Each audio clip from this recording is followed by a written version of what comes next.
마태복음 25장 31절부터 46절 말씀. 인자가 자기 영광으로 모든 천사와 함께 올 때에 자기 영광의 보좌에 앉으리니 모든 민족을 그 앞에 모으고 각각 구분하기를, 목자가 양과 염소를 구분하는 것 같이 하여 양은 그 오른편에 염소는 왼편에 두리라. 그때 임금이 그 오른편에 있는 자들에게 이르시되, 내 아버지께 복받을 자들이여, 나와 창세로부터 너희를 위하여 예비된 나라를 상속받으라. 내가 줄일 때에 너희가 먹을 것을 주었고, 목마를 때에 마시게 하였고, 나그네 되었을 때에 영접하였고, 헐벗었을 때에 옷을 입혔고, 병들었을 때에 돌보았고, 옥에 갇혔을 때에 와서 보았느니라. 이에 의인들이 대답하여 이르되, 주여, 우리가 어느 때 주께서 줄이신 것을 보고 음식을 대접하였으며 목마르신 것을 보고 마시게 하였나이까? 어느 때 나그네 되신 것을 보고 영접하였으며 헐벗으신 것을 보고 옷 입혔나이까? 어느 때 병드신 것이나 옥에 갇히신 것을 보고 가서 배었나이까 하리니, 임금이 대답하여 이르시되, 내가 진실로 너희에게 이르노니 너희가 여기 내 형제 중에 지극히 작은 자 하나에게 한 것이 곧 내게 한 것이니라 하시고, 또 왼편에 있는 자들에게 이르시되, 저주를 받은 자들아, 나를 떠나 마귀와 그 사자들을 위하여 예비된 영원한 불에 들어가라. 내가 줄일 때에 너희가 먹을 것을 주지 아니하였고, 목마를 때에 마시게 하지 아니하였고, 나그네 되었을 때에 영접하지 아니하였고, 헐벗었을 때에 옷 입히지 아니하였고, 병들었을 때와 옥에 갇혔을 때에 돌보지 아니하였느니라 하시니, 그들도 대답하여 이르되, 주여, 우리가 어느 때 주께서 줄이신 것이나 목마르신 것이나 나그네 되신 것이나 헐벗으신 것이나 병드신 것이나 옥에 갇히신 것을 보고 공양하지 아니하더이까? 이에 임금이 대답하여 이르시되, 내가 진실로 너희에게 이르노니 이 지극히 작은 자 하나에게 하지 아니한 것이 곧 내게 하지 아니한 것이니라 하시리니, 그들은 영벌에, 의인들은 영생에 들어가리라 하시니라. 자, 오늘도 하나님께서 우리 각자에게 필요한 생명의 음성 들려주시는 시간 되시기를 주님의 이름으로 축복합니다. 아멘. 자, 여러분 한번 상상해 봅시다. 우리 인생의 끝에 거대한 기말고사가 있습니다. 근데 우리 인생의 모든 것을 결정짓는 그 큰 기말고사에 중요한 문제가 있어요. 그게 뭐냐면 시험 과목이 뭔지를 모르고, 또 시험이 언제 치른다라고 하는 것도 잘 모른다는 거예요. 만약 우리가 그런 시험 본다면 되게 당황스럽겠죠.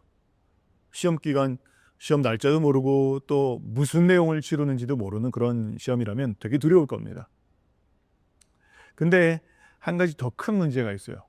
그건 뭐냐면 내가 얼마나 공부를 잘했는지 못했는지를 평가하는 그 시험 감독관이 마지막 때에 결정적인 한 번의 시험으로 나를 평가하는 게 아니라 이미 내 삶 가운데 와서 나를 보고 심판하고 있다는 거예요. 그래서 나한테 평가를 매기고 있다는 겁니다. 굉장히 당황스럽겠죠. 자, 오늘 여러분들이 보신 이 말씀, 이 말씀은 바로 그런 당황스러운 사건을 묘사하고 있습니다.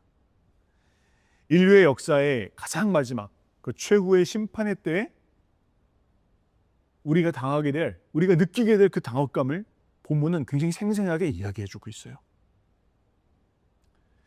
우리는 최후의 심판에 대해서 몇 가지 오해하고 있는 것이 있습니다.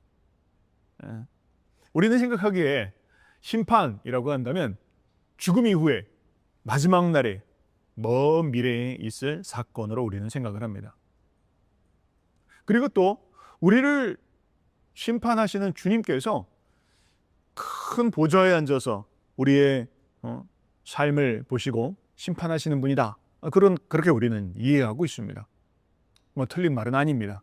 그런데 오늘 본문이 우리 가운데 이야기하고 있는 것은 최후의 심판이라고 하는 건 마치 우리가 시험 치르는 그런 기말고사처럼 달달달달 지식을 외웠다가 마지막 그냥 한 번에 치르는 그런 모습들이 아니라 우리의 삶의 순간순간 매일 치러지는 일이고, 또한 우리를 심판하시는 그 주님께서 이미 우리의 삶 가운데 들어오셔서 심판하고 계신다라는 것을 보여주고 있어요.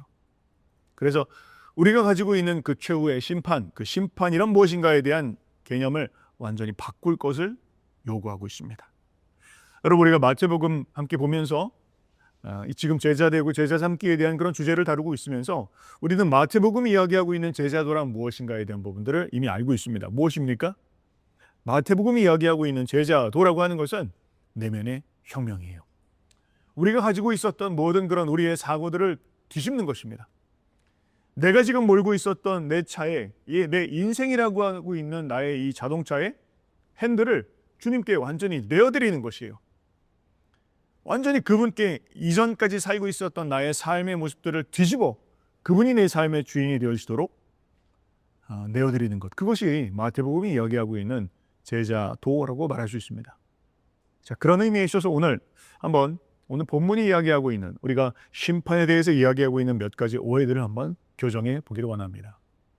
자, 첫 번째, 우리가 이 본문을 통해서 깨달아야 될 것은요, 주님은 심판자가 아니라 익명으로 오신다는 것을 기억해야 합니다. 익명으로 오신다. 오늘 심판대 앞에 선 사람들의 공통적인 모습이 있습니다. 그것이 왼쪽에 있는 사람이었던 오른쪽에 있는 사람이었던 그들이 공통적으로 반응하는 모습이 있는데, 그게 뭐냐면 우리가 어느 때에 주님을 보였습니까? 라고 그들은 당혹하였다라는 거예요. 그들은 생각하기에 심판자이신 주님은 그냥 크고 의리의리한 심판석에 앉아서 심판하시는 분, 그렇게 이해하고 있었습니다. 그런데 성경 본문이 말하고 있는 것은 주님은 그곳에 계시지 않았다라고 이야기합니다. 그러면 주님은 어디 계셨습니까? 주님은 우리가 중요하다고 생각하지 않는 사람들 사이에 숨어 계시는 분이다. 주님은 굶주린 사람들의 신음 속에, 나그네의 고독 속에, 또 고난당하고 있는, 어려움을 당하고 있는 우리 주변에 있는 형제 자매들 속에 숨어 계시는 분이다라는 것을 우리에게 이야기하고 있어요. 굉장히 중요한 이야기죠. 우리는 그냥 마지막 때에 잘 달달달 외워서 보는 시험처럼 주님 앞에 서면 그러면 주님 앞에 잘할 수 있을 거라고 생각하지만, 주님은 우리 가운데 굉장히 기습적 경고를 하십니다. 너의 삶의 모든 순간 가운데 나는 익명으로 숨어 있다는 것을 기억해라. 지금 이 이야기를 하신다는 거예요. 주님은 완벽하게 위장하고 우리의 삶 가운데 지금 들어와 계십니다. 이것과 관련된 아주 유명한 비유가 있습니다. 톨스토이의 단편집에 여러 그런 짧은 글들을 모아놓은 책이에요. 거기에 이런 글이 있어요. 우리 러시아 말로 이야기하면 그새 류복 땀이복, 사랑이 있는 곳에 하나님이 계신다라고 하는 글이 있습니다. 여기에 마틴이라고 하는 구두장이가 나와요. 근데 이 사람은 아주 신실한 사람이었습니다. 그래서 하나님께서 주님이 이 사람에게 나타나 주시기를 원하셨던 것 같아요. 어느 날 그가 기도하는데 주님이 그의 삶 가운데 나타나셔서 음성을 들려주셨습니다. 마틴, 내가 내일 너를 찾아갈 것이다. 그렇게 이야기하셨어요. 이 구두쟁이는, 마틴은 너무 흥분이 됐습니다. 기대가 됐어요. 우리 나의 사랑하는 주님이, 그 영광스러운 주님이 이 비천하고 낮은 나의 이 구두수선방에 찾아오신다니, 그 너무 기대했어요. 그래서 하루 종일 자기의 가게를 청소하고 맛있는 음식을 대접하고 우리 영광스러운 주님이 나의 구두집에 찾아오시기를 소망하는 마음으로 창밖을 바라보면서 기다렸습니다. 그런데 이게 웬일이에요? 우리 기다리시던 주님은 오신다고 하셨는데 오시질 않고, 그날따라 이상하게 기대하지 않은 그런 사람들이 자꾸 자기의 눈앞에 밟히는 거예요. 아침에는 거리에서 눈을 치우는 늙은 청소부가 자기 가게 앞에 기대고 있는 것을 보았습니다. 그 다음 점심쯤 되어지니까 한겨울인데 얇은 여름옷 하나 정도를 걸치고 갓난아기를 안고 있는 불쌍한 여인이 자기 눈앞에 또 밟히는 거예요. 저녁쯤 되었습니다. 한참 기다리고 있는데 주님이 안 오십니다. 그런데 길거리에서 소란이 벌어졌습니다. 시장에서 어떤 배고픈 아이가 노점상을 하고 있는 할머니의 사과를 훔쳐먹다가 들킨 거예요. 큰 소동이 일어났습니다. 그래서 이 마틴이 찾아가서 그 아이를 위해서 돈을 대신 값을 치러줬습니다. 마틴은 실망이 컸습니다. 하루 종일 주님을 기다렸거든요. 그러나 주님을 기다렸지만 그 초조한 마음에도 불구하고 그는 늙은 청소부에게는 차를 대접했고 또 불쌍한 그 여인에게는 옷을 입혀주었고 그리고 배고픈 소년을 위해서는 값을 대신 치러줬습니다. 그러나 안타깝게도 그 하루 종일 주님은 오지 않으셨어요. 날이 저물었습니다. 그는 실망감과 허탈함 가운데에서 여느 때처럼 성경 앞에 앉아서 하루를 마감하며 기도하려고 하였습니다. 근데 놀라운 일이 벌어졌어요. 갑자기 그 눈앞에 낮에 봤던 그 청소부의 얼굴이 또 그 헐벗고 있었던 여인의 얼굴이 그리고 그 도망치던 아이의 얼굴이 스쳐 지나가는 거예요. 그리고서는 주님의 음성이 들립니다. 마틴, 너는 아직도 모르겠느냐? 이들이 바로 나였다. 라고 말씀하시는 거예요. 그리고 그가 펼쳤던 성경을 읽었습니다. 자기 눈앞에는 이런 본문이 기록되어 있습니다. 오늘 읽었던 25장 40절에 너희가 여기 내 형제 중에 지극히 작은 자 하나에게 한 것이 곧 내게 한 것이니라 라고 기록되어 있었습니다. 우리는 주님을 섬기는 일이 큰 일을 하는 것, 또 대단한 업적을 쌓는 것, 그래서 우리 높으신 주님의 영광을 올려드리는 것 이렇게 생각하면서 아둥바둥 살아갈 때가 참 많습니다. 그러나 주님은 우리에게 이렇게 이야기하고 있어요.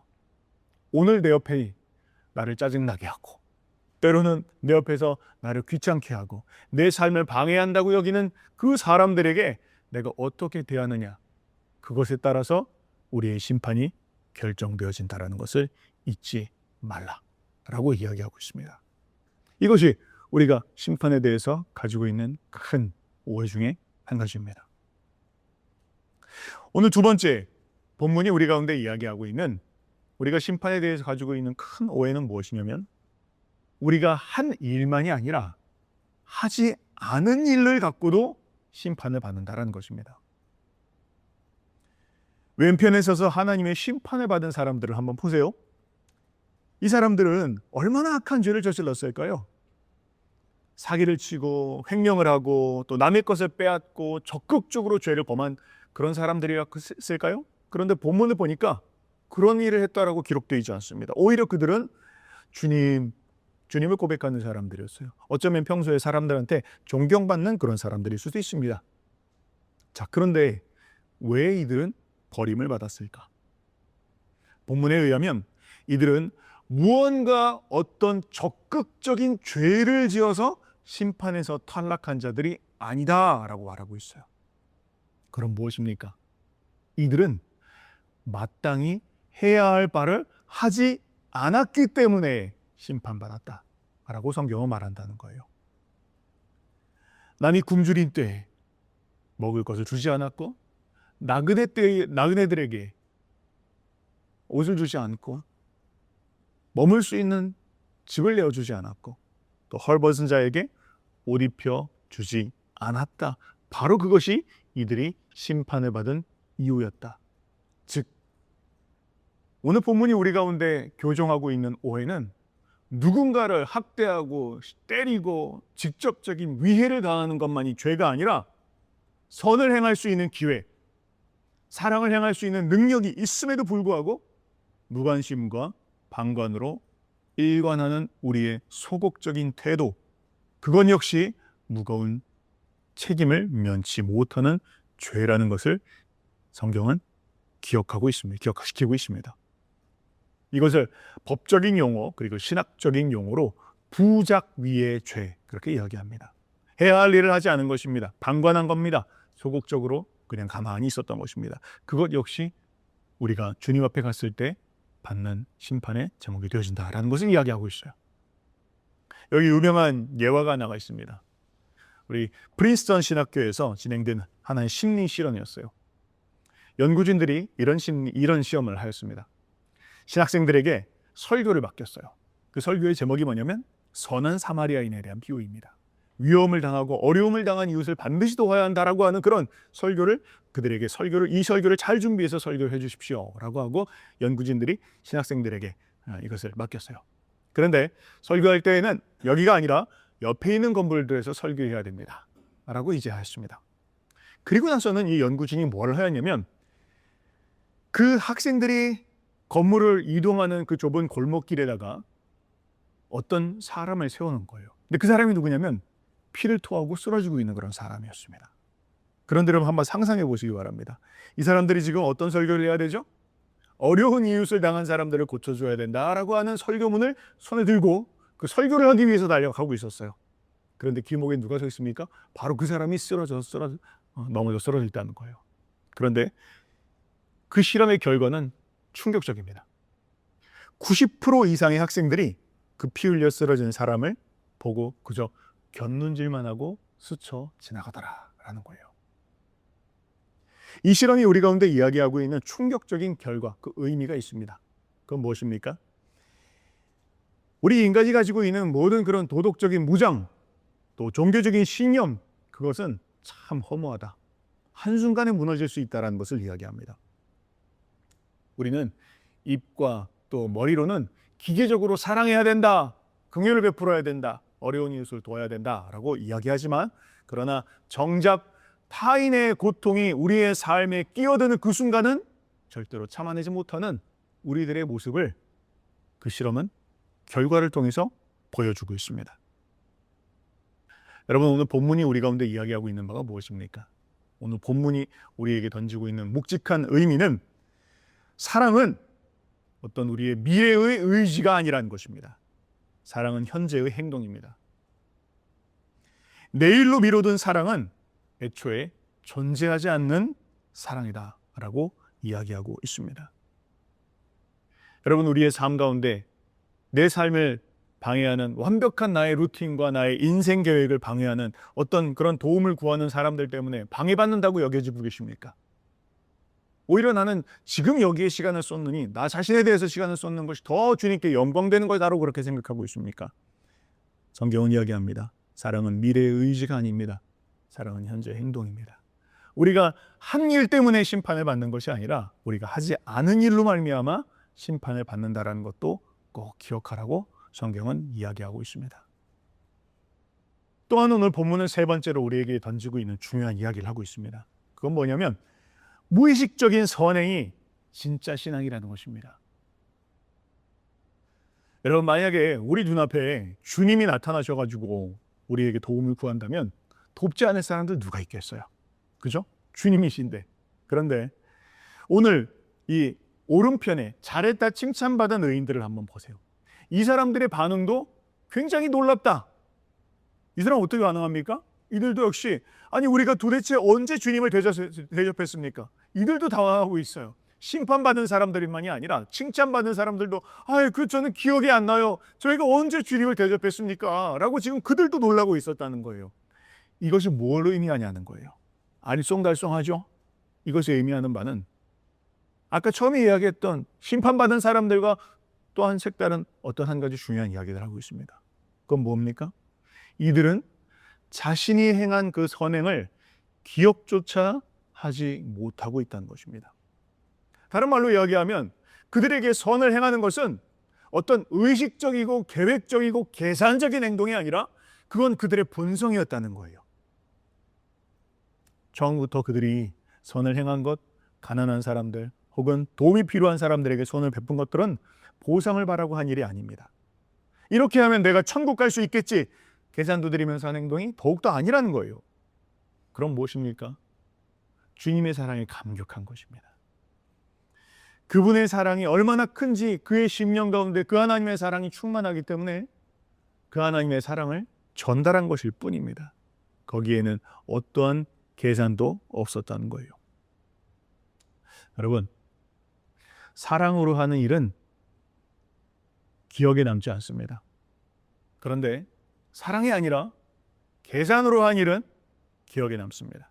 의식적으로 내가 너한테 줄 거지, 내가 너한테 주는 거야 라고 인식하고 하는 일들은 반드시 계산에 남습니다. 내가 언젠가는 돌려받아야 되지. 그러나 사랑으로 한 일은 계산되어지지 않습니다. 우리가 이것을 기억해야 합니다.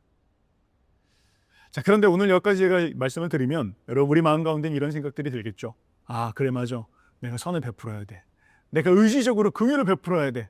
주변에 오늘 당장 문 열고 나가면 도움이 필요한 사람들한테 나는 도움을 베풀어야지. 우리가 어쩌면 이렇게 생각할지 모르겠어요. 그러나 오늘 본문이 이야기하고 있는 건 그걸 말하고 있는 게 아닙니다. 여러분 얼마나 우리의 의지적 결단이 강하다. 내가 얼마나 확고하게 결단을 내리던 우리 전부 알고 있습니다. 이거 며칠 못 갑니다. 아니 몇 분도 못 갑니다. 설교 끝나고 나면 다 잊어버릴 수 있는 그런 일들입니다. 우리는 우리가 생각하는 것보다 우리의 의지가 그렇게 강하지 않다는 것을 기억해야 합니다. 그래서 오늘 본문도 너의 의지력을 극대화해라. 너의 선을 행하기 위해서는 최선을 다해라. 너의 본성을 개조시켜라. 뭐 이런 말을 하는 것이 아닙니다. 다시 돌아가 봅시다.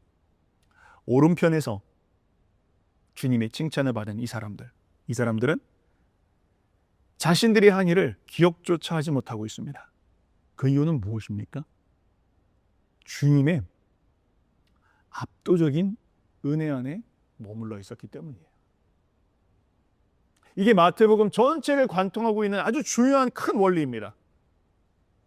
내가 스스로 친절하고 내가 스스로 사랑하고 내가 스스로 긍휼을 끌어올리라. 지금 그 얘기를 하는 게 아니라 나란 어떤 존재인가? 심판받을 수밖에 없는 존재이다. 나란 어떤 존재인가?